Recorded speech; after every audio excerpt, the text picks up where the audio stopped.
সময় 1902 সালের 4 জুলাই। স্বামী বিবেকানন্দ ইহলোকের মায়া পরিত্যাগ করে শ্রী শ্রী ঠাকুর রামকৃষ্ণানন্দলোকে গমন করিয়াছেন। স্বামীজির মৃত্যুর পর কিছু অলৌকিক ঘটনা ঘটতে দেখা যায়, যা আপনাদিকে স্তম্ভিত করবে।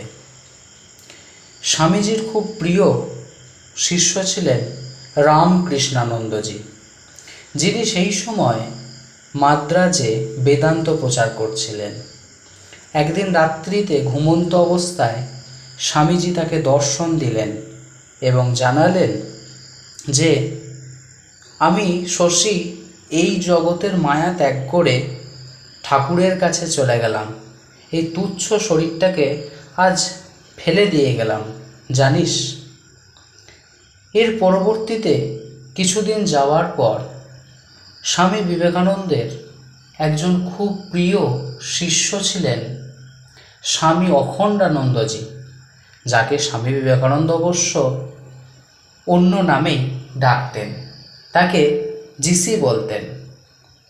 তো স্বামীজির প্রয়াণের ফলে স্বামী অখণ্ডানন্দজি এতটাই শোকাহত হয়ে পড়েছিলেন যে তিনি কলকাতায় চলন্ত ট্রেনের সামনে গিয়ে আত্মবলিদান দিতে যাচ্ছিলেন, আত্মাহুতি দিতে যাচ্ছিলেন।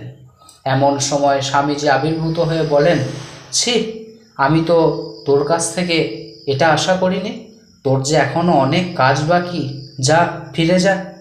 এই ঘটনা পরবর্তীতে তিনি নিবেদিতাকে জানালে ভগিনী নিবেদিতাও বলেন, আমিও স্বামীজির বহুবার মৃত্যুর পর দর্শন লাভ করেছি।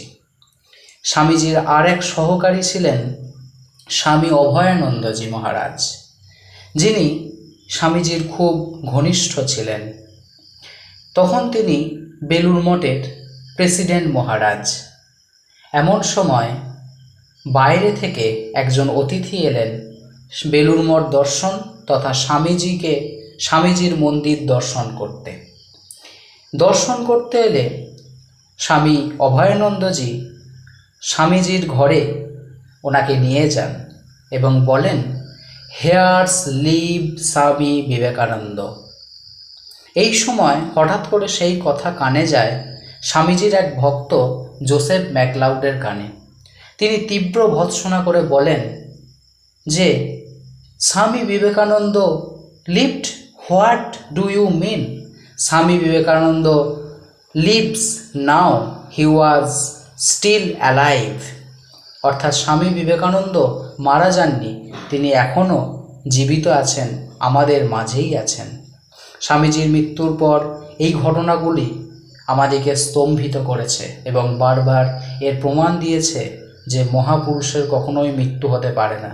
তারা শুধু এই দেহ পরিত্যাগ করে আত্মারূপে সমগ্র বিশ্বে ঘুরে বেড়ায়। আজকের এই গল্প ছিল, ভালো লাগলে সাবস্ক্রাইব করবেন।